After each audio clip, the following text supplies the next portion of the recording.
Dari situlah kemudian tim SAR dari berbagai kelompok pecinta alam sejumlah universitas dibantu warga Bambangan dan Basarnas memulai upaya untuk pencarian.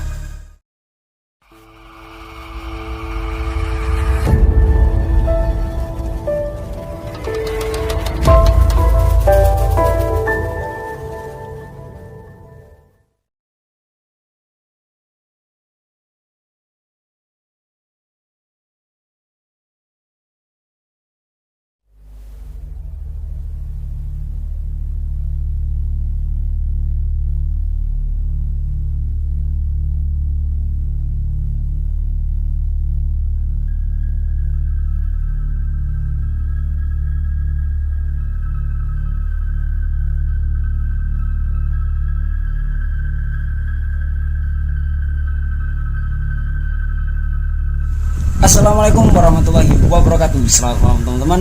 Apa kabar kalian semua? Semoga tetap dalam keadaan sehat walafiat ya. Dan tentunya dalam lindungan Allah Subhanahu wa taala.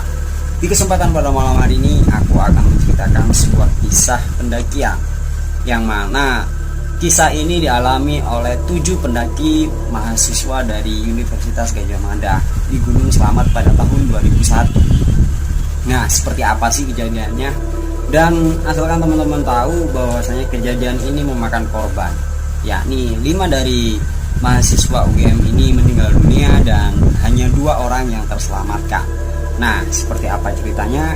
Simak video ini baik-baik dan jangan lupa subscribe channel ini buat teman-teman yang belum subscribe, dan like jika teman-teman suka video seperti ini, serta share ke teman-teman kalian serta seluruh sosial media kalian.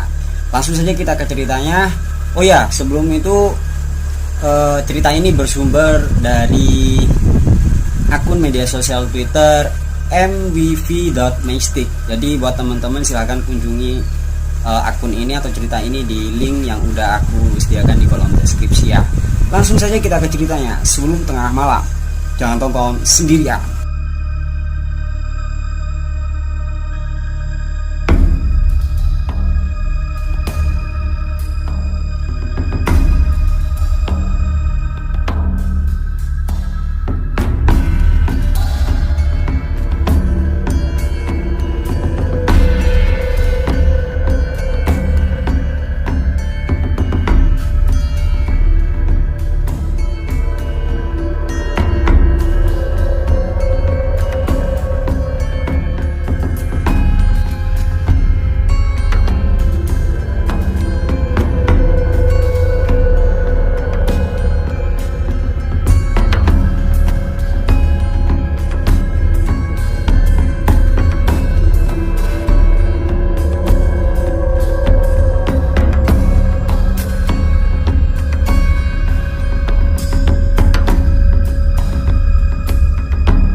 Tragedi pendakian 7 mahasiswa UGM di Gunung Slamet pada tahun 2001. Gunung selalu menjadi spot menarik bagi para banyak orang, walaupun kondisi yang terjal, cuaca yang tak menentu, dan medan yang berat.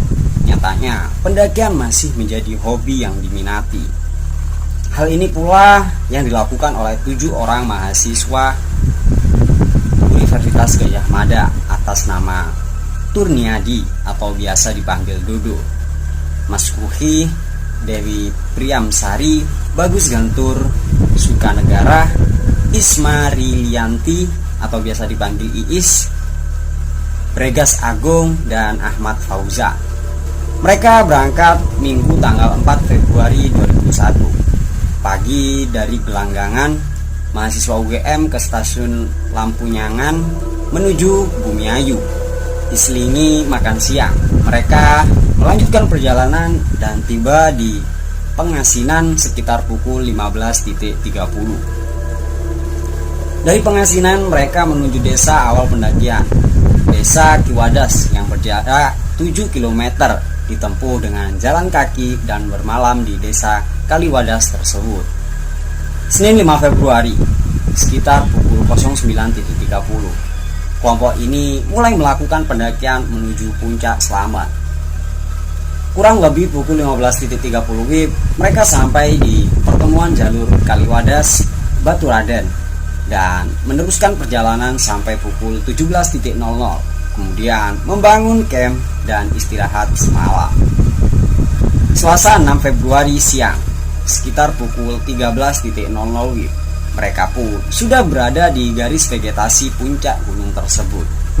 Para pendaki yang mengenal puncak selamat pasti tahu, garis vegetasi itu tidak hanya merupakan batas untuk bisa tumbuhnya tanaman, tapi juga sering menjadi semacam point of no return atau menjadi patokan lah. Begitu pendaki melewati garis tersebut menuju puncak, bahaya badai dan kabut tebal sering datang dengan tiba-tiba, dan jika ini terjadi, maka sulit untuk kembali ke posisi awal dan lebih baik meneruskan perjalanan. Dan benar saja, meski sudah mencapai batas vegetasi, mereka terhambat untuk meneruskan perjalanan ke puncak. Mereka berencana jika memungkinkan Selasa langsung naik ke puncak dan sorenya langsung turun ke Bambangan. Namun, badai tiba-tiba dan puncak Selamat diselimuti kabut tebal.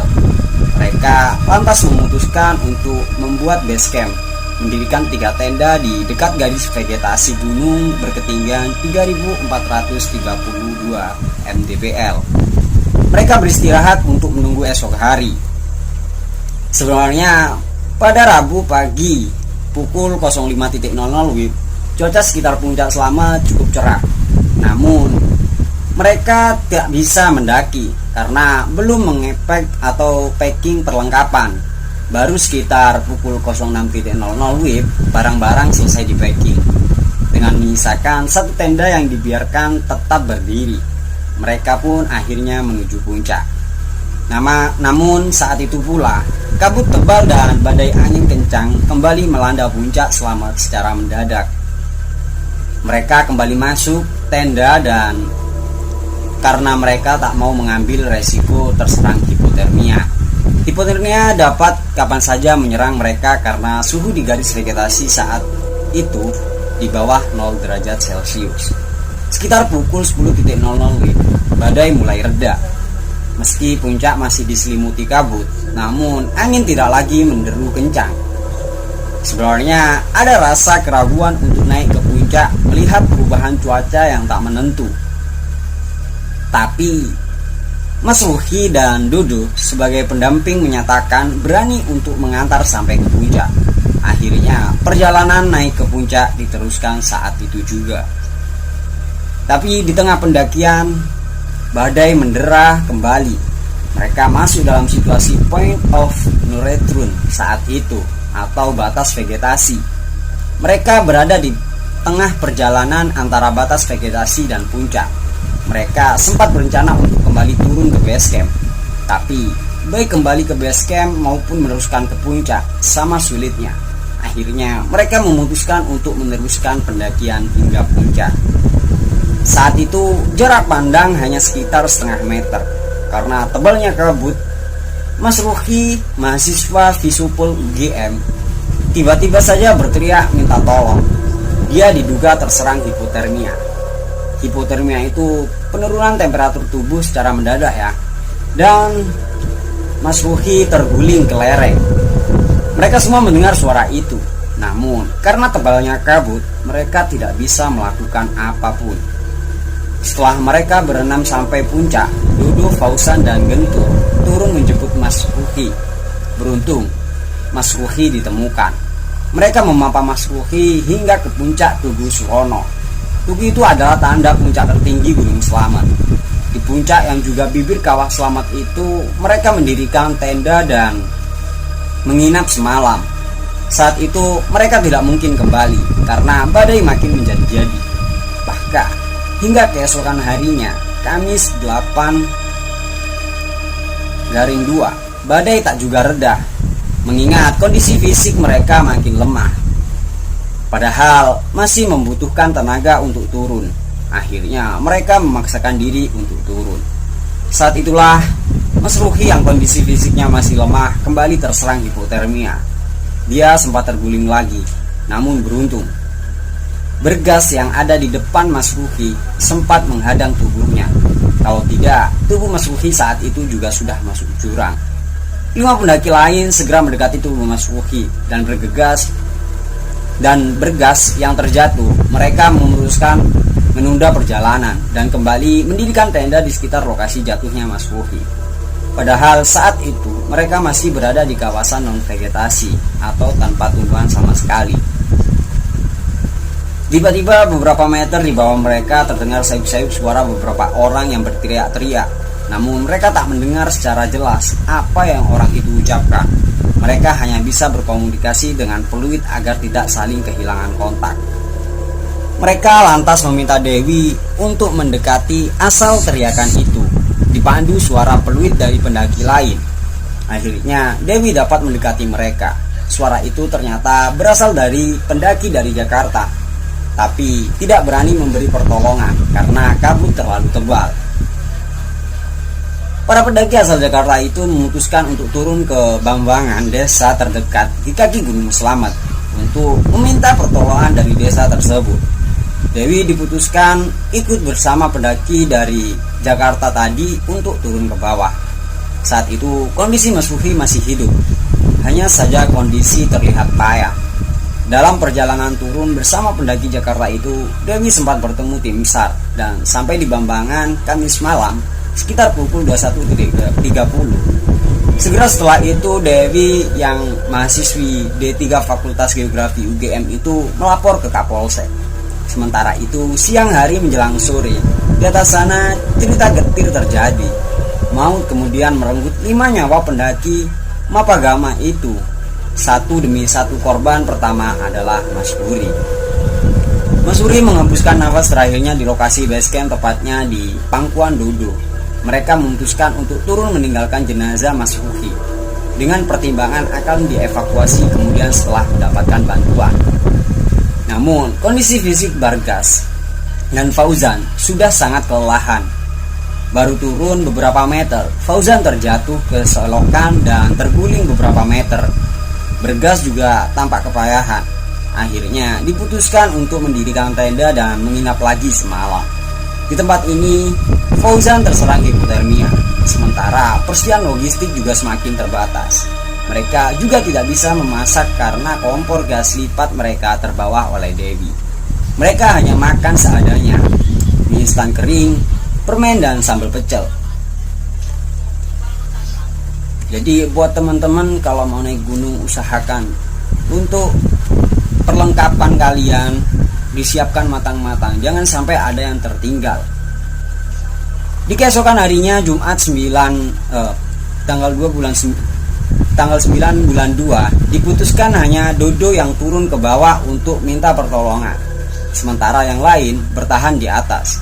Namun hingga Sabtu tanggal 10 pertolongan yang dinanti tidak kunjung datang. Akhirnya diputuskan Gentur untuk turun, sedangkan Iis tetap menunggu Fauzan dan Bergas. Dalam perjalanan turun, Gentur yang hanya berbekal 8 permen mengalami kesulitan yang luar biasa. Posisi mereka turun sejak dari puncak memang sudah bergeser, tidak lagi di jalur pendakian. Untungnya ia menemukan alur sungai. Dengan mengikuti alur sungai itulah Gentur akhirnya sampai pada jalan aspal di desa Serang, di antara Baturaden Banyumas dan desa Bambangan Kabupaten Purbalingga. Sampai di tempat itu Ahad pagi, Gentur langsung minta diantar tukang ojek ke desa Bambangan. Begitu sampai, Gentur baru tahu Dodo tidak pernah sampai di desa terakhir rute pendakian Gunung Slamet itu. Dari situlah kemudian tim SAR dari berbagai kelompok pecinta alam sejumlah universitas dibantu warga Bambangan dan Basarnas memulai upaya untuk pencarian. Senin 12 Februari, Fauzan, mahasiswa D3 Geografi UGM yang pertama kali ditemukan oleh tim SAR dalam kondisi sudah meninggal dunia di dalam tenda 20 meter di bawah garis vegetasi. Sementara Iis dan Bargas sudah tidak lagi berada di tenda itu. Iis, mahasiswi Fakultas Kehutanan UGM, baru ditemukan pada Rabu 14 Februari. Dia ditemukan Iis berlindung di bawah cerukan air terjun di ketinggian 2750 mdpl, hanya mengenakan raincoat yang basah dengan kerudung atau jilbab dilepas. Kondisi fisiknya sudah teramat payah, gigi depan patah, luka di tulang kering kaki kanan dan leher, namun ia masih hidup dan sadar. Karena sudah sore, 3 anggota tim SRU yang menemukan Iis memutuskan untuk mendirikan tenda dan bermalam. Setelah mengganti baju Iis yang basah, tim SRU langsung membuat api unggun dan melakukan penyelamatan skin to skin, kulit ke kulit, untuk mengatasi hipotermia yang diderita Iis.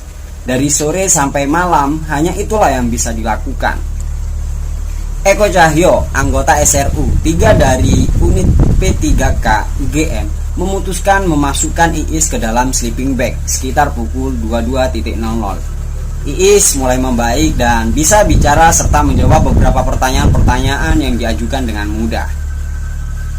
Kamis 15 Februari pukul 01.00, Eko Cahyo mendapat giliran untuk tidur, dan Samsi pun menggantikan posisi Eko untuk menjaga Iis dengan membuat api unggun dan mengajak mengobrol serta menempelkan penghangat ke tubuh Iis. Pukul 03.00, Samsi berbaring di sebelah Iis dan karena kelelahan Samsi pun tertidur. Ketika terbangun sekitar pukul 4.30, keduanya mendapati kondisi Iis sudah kritis tanpa respon, sehingga dilakukan pernafasan buatan sampai sekitar 20 menit. Sampai pukul 05.20, terus diupayakan penyelamatan namun gagal. Dan pagi hari sekitar pukul 07.00, mereka mengirim berita bahwa Iis sudah meninggal dunia. Pada hari yang sama saat Iis ditemukan, pada Rabu 14 Februari, tim SAR yang dipecah-pecah menjadi beberapa unit kecil juga menemukan Dodo yang semula turun sendirian untuk minta bantuan. Mahasiswa Fakultas Hukum UGM ini juga ditemukan sudah meninggal. Sementara Bergas, mahasiswa Fakultas Peternakan UGM, ditemukan pada tanggal 17 Februari juga sudah meninggal dunia. Jasadnya ditemukan di dekat batas vegetasi, dan korban terakhir yang ditemukan adalah Mas Ruki.